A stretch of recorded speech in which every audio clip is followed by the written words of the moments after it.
Hello, welcome to Matthews Digital. My name is Aaron, and today we are going to continue our T24 business training. We are going to discuss funds transfer. Funds transfer, also known as FT, is a module of T24 which is used to effect payments, either internally from one account to another or externally to other banks. FT module supports Swift out of the box. This means that you don't need to purchase any additional module to be able to perform Swift transactions or Swift payments. FT module also supports multiple currencies. So this means you can do an FT transaction involving a local currency and a foreign currency, or two foreign currencies, and the conversion of a currency will be performed automatically depending on how your system is set.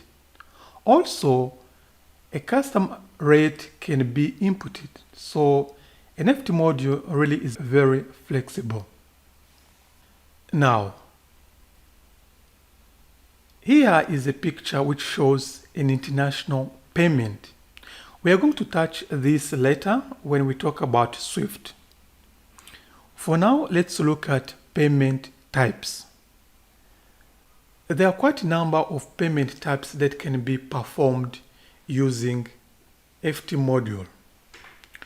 We can perform internal transfers. Internal transfers can be from one customer account to another customer account, or this can involve a customer account and internal account, or both could be internal accounts. Basically, these are transactions which are done and the two accounts are in the same bank. So only our books gets affected. Now we also have external transfers. External transfers, we have two types of external transfers. We have outgoing transfers or outgoing payments and incoming payments, also known as inwards and outwards. This transaction can be of two types: domestic transactions through clearing house. So we get transaction from a clearing interface, or we can send a transaction to a clearing interface. So if we send a transaction to another bank, this can be cleared through clearing house. So money will move from our bank to the clearing house, then from clearing house to the beneficial bank. We can also have international transfer via correspondent banks. So basically, if you look at this picture, let's assume these two banks are used T24. So a sender being in USA can send funds from USA to Europe. And this transaction will be normally done through Swift infrastructure. T24 out of the box will support this. So meaning a user of this bank will input a transaction using FT module. And then through delivery, the message will be formatted and saved in a location where a Swift service will pick that message and send to the beneficiary bank. Now, if this bank also uses T24, the message which arrives in inward folder can be automatically picked and processed by FT module using T24 services. And the customer can get this money automatically to their account, so without any human involvement. And again, this depends on the setup, which we're not going to discuss in this training. This is ideal when these two banks have a direct relationship. But if these two banks don't have any direct relationship, then this transaction will be routed through correspondent banks. This bank in USA, we have a correspondent bank, which could be in USA or in Europe or elsewhere. So a transaction will be sent to this correspondent bank, and if this correspondent bank is the same correspondent bank for this beneficial bank, then the transaction will be routed from correspondent bank to this beneficial bank. But more often, there is more than one correspondent banks involved in a SWIFT transaction. So meaning this bank sends money to their correspondent bank, and this correspondent bank sends money to another correspondent bank, and the second correspondent bank can either send this money to the beneficial bank if they have a direct relationship, meaning they have a nostro and vostro account, or to another correspondent bank. And finally, the message can arrive here. Okay? So in between here, we can have multiple correspondent banks. And this can be a transfer in different currencies. So a sender may send money in USD, and the receiver may receive equivalent in euro. But everything is specified here, meaning when a user is creating this transaction, they need to specify all the details of the beneficiary, including the bank identification code of this bank, the address, the amount, all the transfer details. They need to be specified. Even correspondent bank which will be used needs to be specified. Okay, I hope now this is clear. Let's move forward. Another type of transaction which can be done through FT module is the bank's own payments. Assume the bank purchases computers or anything, whatever. They have suppliers, okay? As any other institution, they have suppliers, they have the bills to pay and so on. So the bank will normally use fund transfer. It will move money from their internal account to the supplier account. In this case, the bank is using their own account and is performing their own payments. Okay? Now, for fund transfer transaction to happen, fund transfer module needs to be configured. There are quite a number of tables which need to be parameterized. So last time we have seen condition.priority and ft.gen.condition. If you haven't watched our video on custom end account, please watch this to be able to understand what these two tables do. Okay? Now, ft.group.condition. This again also will keep the information on group condition related to FT. These are default parameters. So let's have a look. If we list here in our model bank, we have one record which holds the default FT conditions, okay? There are mainly three tables which you will interact on a regular basis when it comes to configuration. And in most banks, actually, there are two. So most of the banks, they use ft.commission.type and ft.transaction.type.condition. Why? Because ft.charge.type keeps the flat fee charges. So if you have a charge and this is a flat fee, you can use ft.charge.type. But again, ft.commission.type can also be used for this purpose. So you have two types of fees that you can collect, charges and commission. Charges are normally flat fee.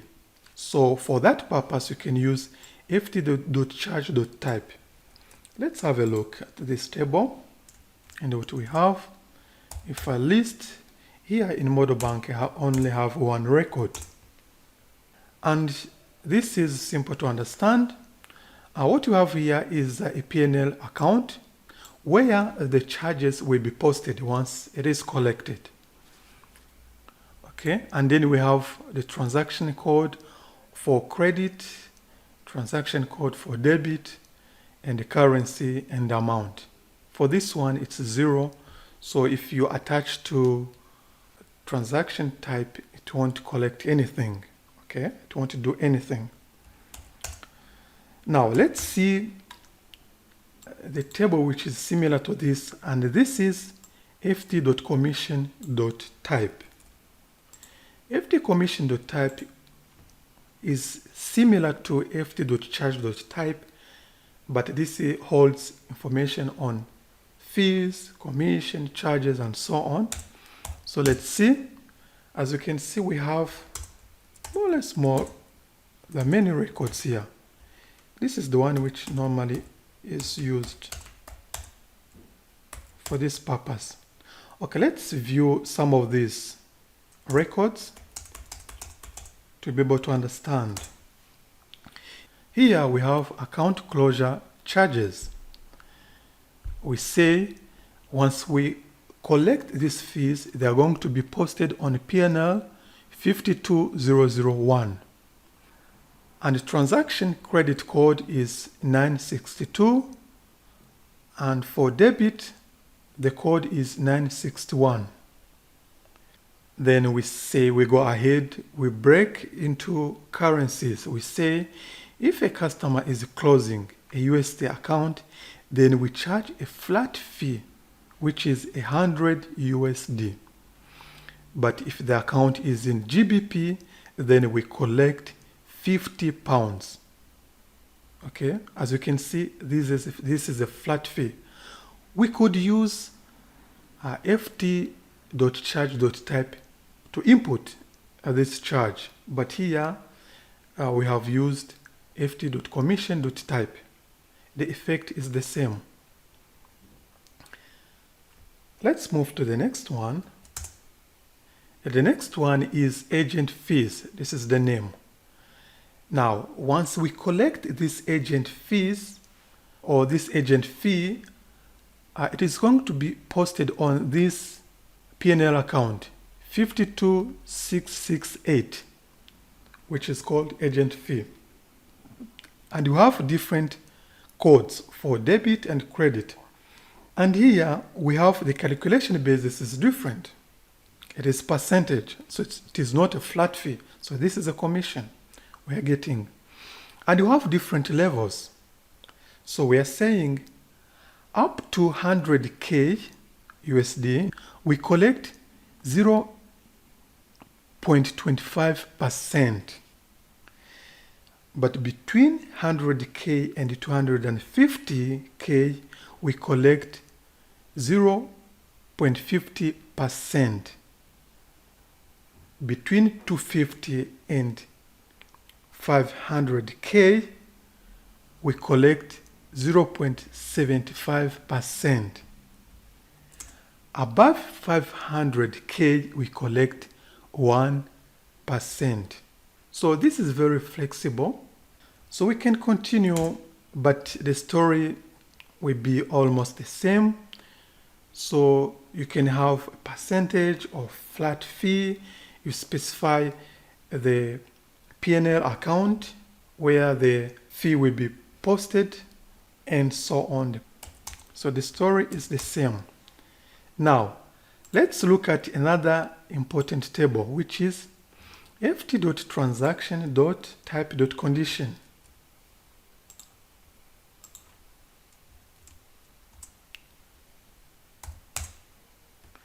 Now, this table will hold all the default condition related to the transaction type.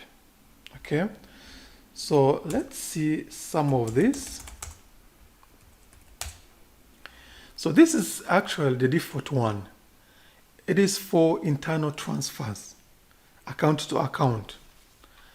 As again, you can see we have different codes for credit, for debit, for standing order, credit, debit. You can also specify how far do we want the transaction to be forwarded, forward movement, and backdated. So here we're saying an FT transaction with this code AC can be forwarded up to 5 working days. So meaning value date plus 5 days. This is the maximum. And a transaction can be backdated up to 5 working days. And this transaction type is valid for all types of payments. Now, if we move to the second one, here we have almost everything, but we have commission types. So you can have more than one commission types. As you can see, this is a multi-value field.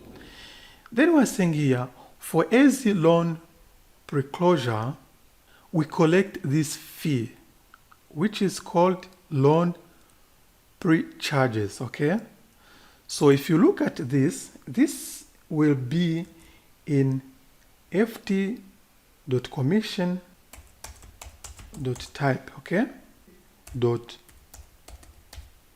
.commission.type. Let's see. All right, as you can see, this is also a percentage.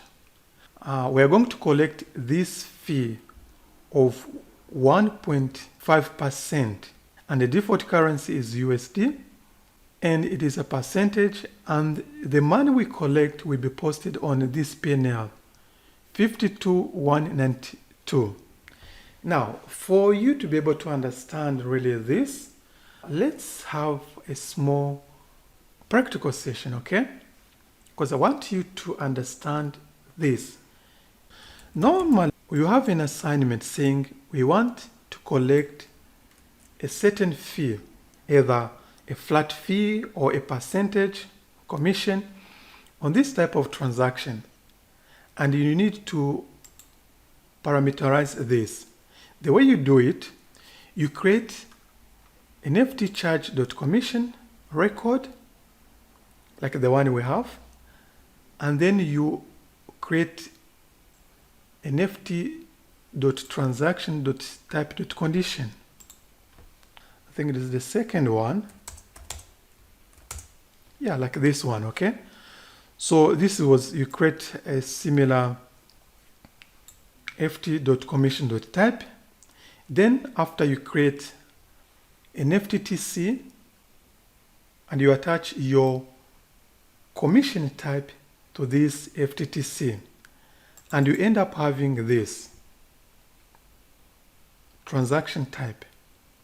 Once you have a transaction type, what you do, you attach it to a version. So because you don't want users to be changing this transaction type when performing transactions.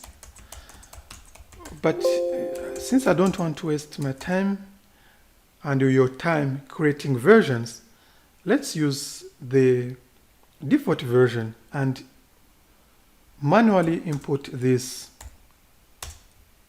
transaction type. So this transaction type is ACCL, okay? Remember, this we collect a flat fee of 1.5%.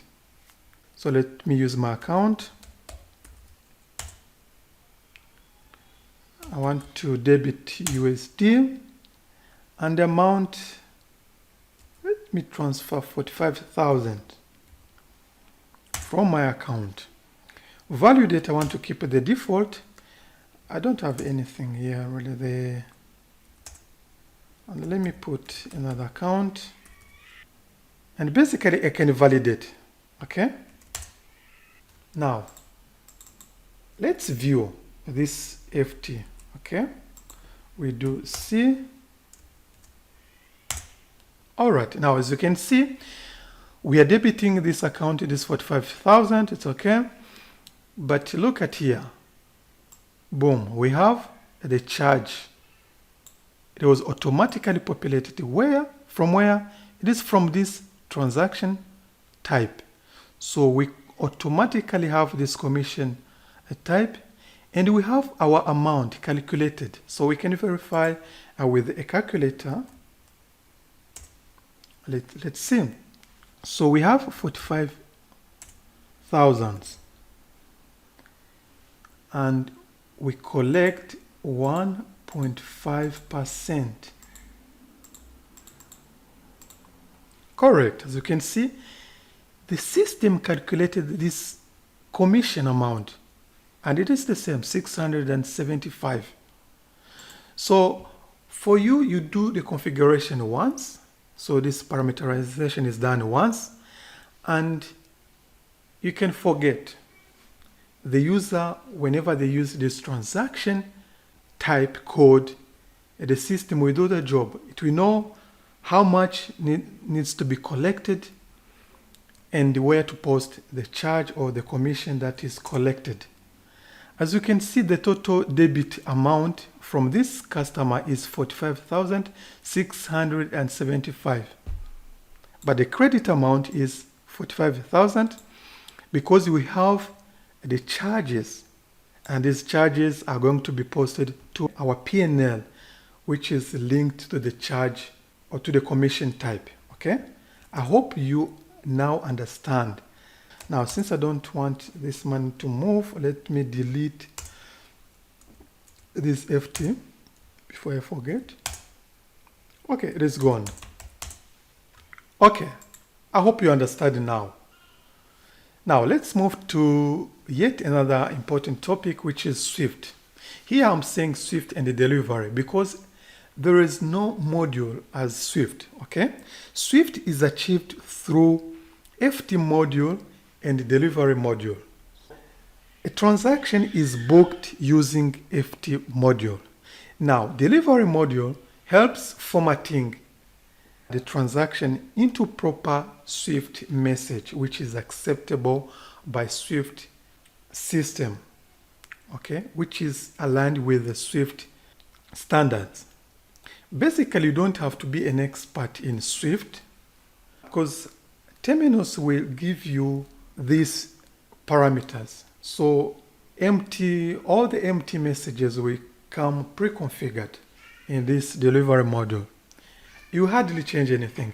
If there's any change in the standard by Swift, Terminus will give you the updates. So you can download the updates from a support portal. But let's have a look. Okay? So there are quite a number of tables. I've listed some of these because delivery is a huge model and it deserves its own topic. Training topic, okay? We cannot cover this together with FT. Let's see delivery format .swift. As you can see here, we have the ID are the types of messages. These are valid empty messages like empty 100, empty 101, empty 102, empty 103, empty 104, and so on.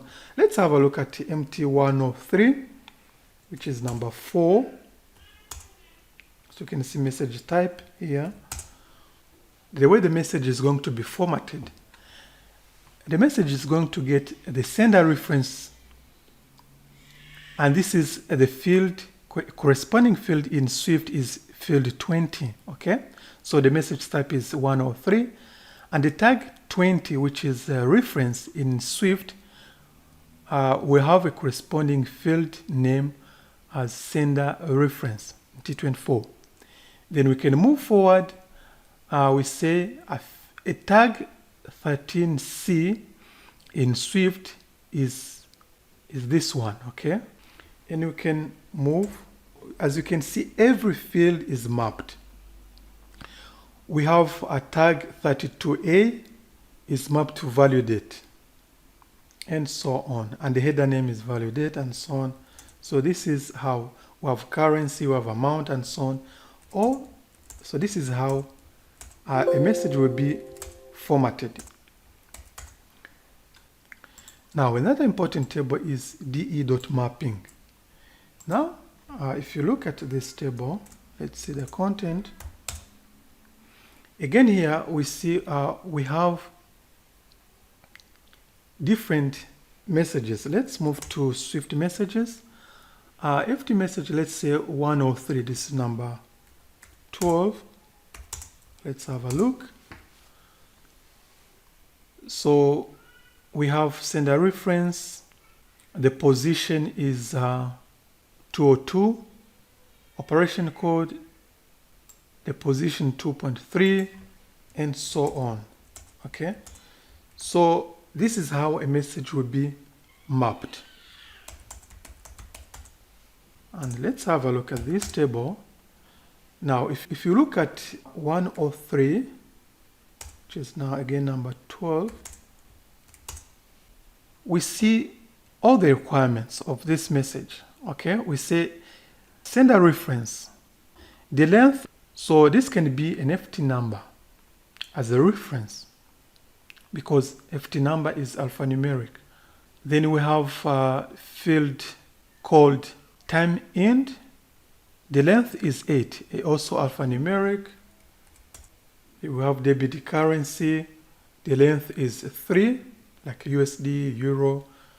Ordering a customer, this can be of 35 characters and alphanumeric and so on. Okay, I hope you understand the requirement of the message. Now, if it is an outward message, we have this in de.o.header. If it is incoming message, we are going to see it in de.i.header. Okay, so let's have a look. If you have some of this, I think we have. These are the messages now. Okay, you can check if it is formatted or not formatted. So basically, after being formatted, the service can produce an equivalent Swift message and save it in outgoing message folder, where Swift will pick it and process. Okay, like this is unformatted. I'm trying to check if you have any formatted, like this is formatted message. And if you look at this, was an money market transaction. Let's see if you have an FT transaction. Let's have transaction reference. Let's see.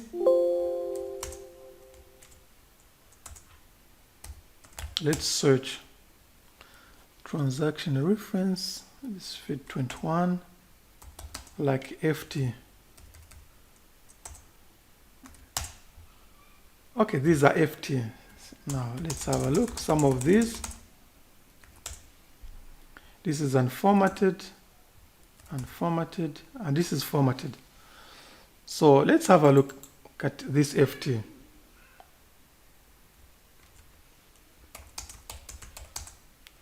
FTC.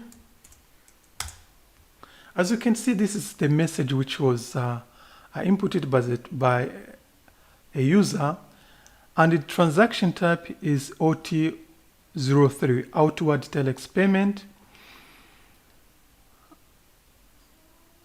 And this is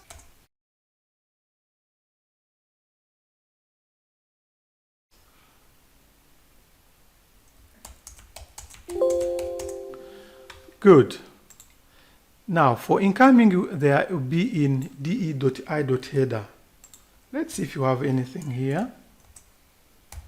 Yes, we have some of this transaction. We can basically look at 103, like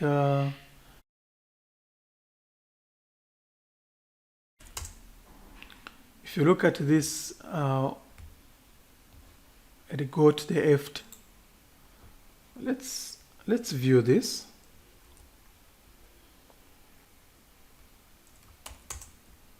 And the FT was not processed. Yeah, the FT was not processed. So this transaction came, but it was not processed.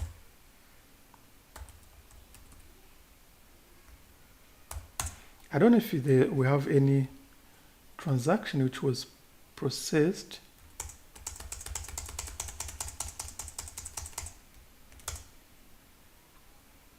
Or if it's formatted.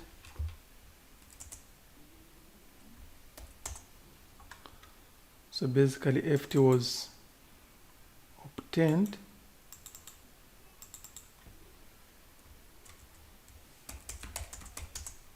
Let's see, FTC. Again, we don't have the FT. That's okay, okay?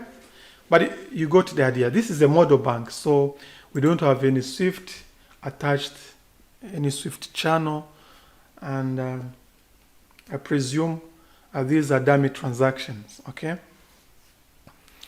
Okay, now you understand how SWIFT relates to the delivery module and how it works.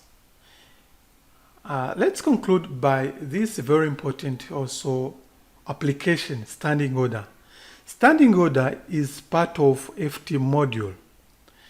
A standing order can be used for fixed payments. So basically you can schedule a payment using standing order. You can instruct your bank to transfer money from your current account, let's say to your savings account, every end of the month. Okay? And you don't have to worry about if the transfer is done or not, because the system will automatically debit your current account and credit your savings account. This could also be a payment going to another bank, and the system will take care of this. Okay? We can also have direct debit. Sorry for the type, it's payments, not payments. Okay, sorry. So this can also be direct payment. I give you an example. All my communication fees, I don't have to worry about the invoice of paying the invoices. So basically what I did, I gave instruction to my bank. So I signed a direct debit order. So my service provider sends an invoice to the bank. And if I don't react within 3 days, the invoice gets paid. So the amount can vary. So I didn't specify how much. I said any amount, any invoice coming from my service provider X, please pay it. Okay? Also, the dates can vary. So it's not a fixed date and it is not a fixed amount. You can also use a standing order to sweep the account balances. An example would be, let's say you have a revenue authority account. A revenue authority account is served only for collection. So customers pay tax through banks.